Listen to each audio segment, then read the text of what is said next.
Kicked out as a teen for false rumors spread by my sister, years later parents see my success and demand money after they abandon me. I am a 28-year-old male with a twin sister. Growing up, my twin sister and I experienced very different treatment from our parents.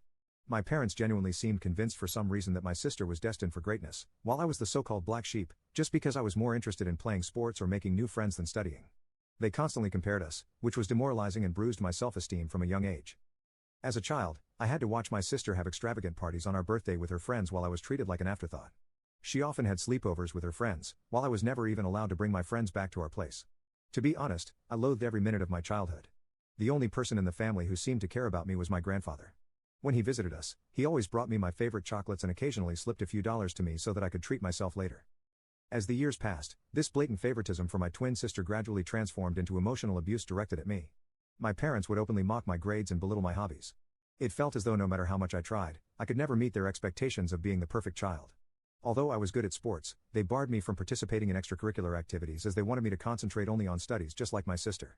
It was frustrating, and I felt helpless as a child.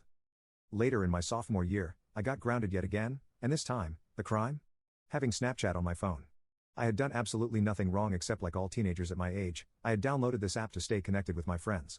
However, according to my parents, this was a huge crime and a breach of their trust as they had forbidden me from communicating with my friends. They went batshit crazy on me and threw all my stuff around the room. They then took the doors off my hinges and told me that I would have no privacy as long as I lived under their roof. Watching my parents abuse me this way, my twin sister, instead of supporting me, made my life worse. The toxic environment created by our parents' unjust actions allowed her to exploit the situation to her advantage. She adopted a pattern of lying about me, falsely accusing me of things I never did so that she could get away with everything. If she stole something, she'd effortlessly shift the blame to me, and my parents, already inclined to believe the worst about me, readily accepted her lies. She would demean me in front of my friends at school and would make fun of my appearance. Despite this, I had a wide circle of friends at school because I was approachable and open to making connections. My twin, however, struggled socially, and she started to resent that I could talk to people while she felt awkward. This jealousy reached a boiling point during our 14th birthday party when no one showed up for her on her birthday. I have no idea why her friends did that to her, but in stark contrast, my friends took me out for ice cream, and I had an overall wonderful day. This infuriated my sister further. To take revenge, my sister began to spread false rumors at school about me where she would portray me as a spoiled brat. She would falsely tell everyone that I was allegedly physically abusing her at home since our parents loved her more. Unbeknownst to me, she took things to a disturbing level. To fabricate evidence, she would punch herself, purposefully inflicting injuries like a black eye or bruised shoulder. The next day, she would confidently walk into school, displaying the self-inflicted injuries as proof of my supposed violence and make up stories. Whenever our parents questioned her about the injuries, she would lie, saying that it was due to innocent activities like playing football with her friends. The lies and her alleged black eyes started to gain traction, and people began to believe her distorted version of events. It wasn't long before whispers started circulating, and even my friends began to look at me with suspicion. At first, I noticed subtle changes. Friends who once chatted with me in the hallways suddenly became distant. Group hangouts became fewer and farther between. It was like a switch had been flipped, and people were hesitant to associate with the supposedly spoiled guy accused of violence. One day, I mustered the courage to ask my ex-best friend why things had changed between us. He opened up about how my twin sister had been spreading rumors about me.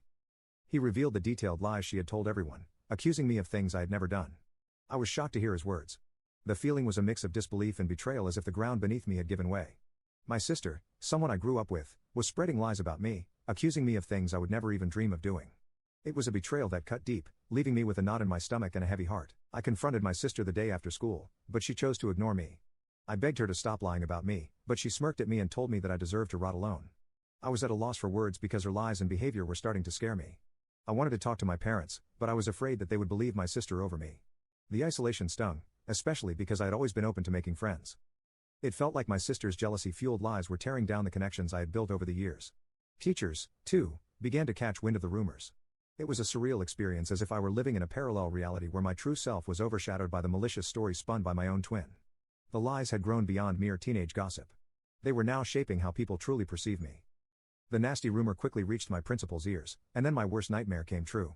The principal immediately called me and my sister into his room, as well as our parents, so we could discuss these alleged rumors. I sat there, heart pounding, as the principal demanded the truth. I hoped my sister would finally come clean, but instead, she doubled down on the lies. She straight up told the principal that, yeah, the rumors were true, and painted me as this bully who went around beating her up when our parents weren't around. I couldn't believe it. Shock washed over me as my sister continued spinning this twisted story about how I was angry at her for getting more love from our parents. It was all a bunch of lies, but she stuck to her story like glue. My mom began to cry hearing my sister's story, holding on to my sister like she was some kind of hero. My dad tried to comfort my sister, telling her that it was brave for her to speak up and that he was going to make sure that nothing would ever happen to her after that day. I tried to defend myself, pleading with the principal that it was all made up. I felt like I was drowning in a sea of accusations, desperately trying to swim to the surface. But my sister kept at it, insisting that I was this angry, violent person taking out my frustrations on her every day. My mom's tears kept coming as she held onto my sister, giving me accusing looks. It was like fighting against a wall of belief in my sister's made-up story. My principal reprimanded me strongly, saying the school didn't tolerate bullying and these were grounds to suspend me. I pleaded with him not to suspend me, but he shook his head, saying he couldn't just let it slide. I begged him, tears streaming down my face, trying to tell him that I didn't do anything to my sister. The principal firmly told me that I would be suspended for 10 days so that others see this as an example to never bully anyone. It hit me hard, and I started crying even more, practically begging him to reconsider. My parents, angry and embarrassed by the whole situation, dragged me out of the principal's office. I didn't want to leave. I wanted to plead my case and make them understand, but they were having none of it. We left the school, my heart heavy with frustration and humiliation. When we got home, things took a drastic turn. My dad started packing up my stuff out of the blue. I was shocked, confused, and had no idea what was happening. My mom asked him what he was doing, but he just shouted that he couldn't let me live in the same house as my sister anymore. I was crying, practically on my knees, and pleaded with my sister to tell them the truth, but she stayed cold, unmoved by my emotions. My dad continued packing my things and then threw the suitcase into our foyer. I clung to my dad's legs, still begging him not to throw me out. It was like a nightmare unfolding. He told me that a bully like me didn't deserve to live in his house and that he would ask his father, my grandfather, to come and pick me up if he wanted to do that. It felt like the world had crumbled beneath me. I stood there in shock, surrounded by my belongings scattered in the foyer, kicked out of my own home. Eventually, my grandfather did show up. He gathered all my things and helped me place them in the car, helping me into the passenger seat. He made sure I had my seat belt on before walking towards my parents' front door. He rang the doorbell and when my dad opened the door, he started to yell at him for treating me this way. With stern determination, he warned him that if he ever approached me or tried to contact me again, he wouldn't hesitate to involve the police or the CPS since what he had done to a child like me could potentially wind up with him in jail. My mother, attempting to deflect blame, told him that it was my fault. However, my grandfather wasn't having any of it.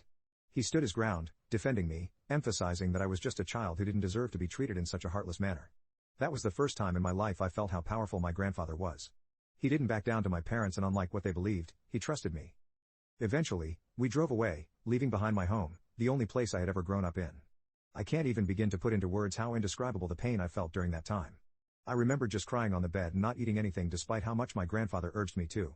I told him what my sister had done, and he was shocked as well. He assured me that he believed my side of the story, and I was happy that I at least had one person who had my back. When the 10 days of suspension lifted, the prospect of returning to school felt like stepping back into a lion's den. As I entered the familiar hallways, the faces of my classmates spoke volumes, judgment, whispers, and sidelong glances. The weight of the false accusations continued to linger in the air. Meanwhile, my sister blatantly ignored me and acted like I didn't exist. She had become friends with a few people who believed her side of the story and saw her as the victim of my attacks. No matter how much I tried to tell my side of the story to anyone, it fell on deaf ears. I was an outcast, branded with an unjust label that clung to me like a shadow. No matter where I went, the classroom, the cafeteria, the corridors, the eyes that met mine were filled with disdain and mistrust. I became a loner. I would keep my head down and attend all my classes, have lunch alone in the cafeteria, and would straight go back home. I had no friends and it felt like everyone pretty much didn't want me there. Throughout all this, my parents never once called to check up on me. My grandfather would constantly remind me that this was not my fault and that life would eventually be okay. I graduated high school with good grades and was looking forward to college where hopefully I would have a better life. It was only when I went away to college that I first experienced what freedom felt like for the first time. No one was watching over my shoulders, no one was comparing my grades, and no one was trying to compete with me. I met people and formed friendships with like-minded individuals. Despite the emotional and physical scars I had sustained over the years due to my family and peers, I concentrated on putting it all behind me and enjoying this college experience as much as I could. During this time, I discovered my knack for content writing. I had always been someone who wanted to be a writer, but I wasn't sure if it would be sustainable for a long time. Hence, I decided to ditch my dream. But to earn some side money, I decided to start writing as a freelancer. I signed up on various freelancing sites, which helped me secure jobs from prominent clients. This is how I slowly started building a portfolio of my work. Throughout college, I maintained this side hustle and never asked for a penny from my parents. When I graduated from college, instead of getting a corporate job, I realized that I could pursue content writing as a full-time job.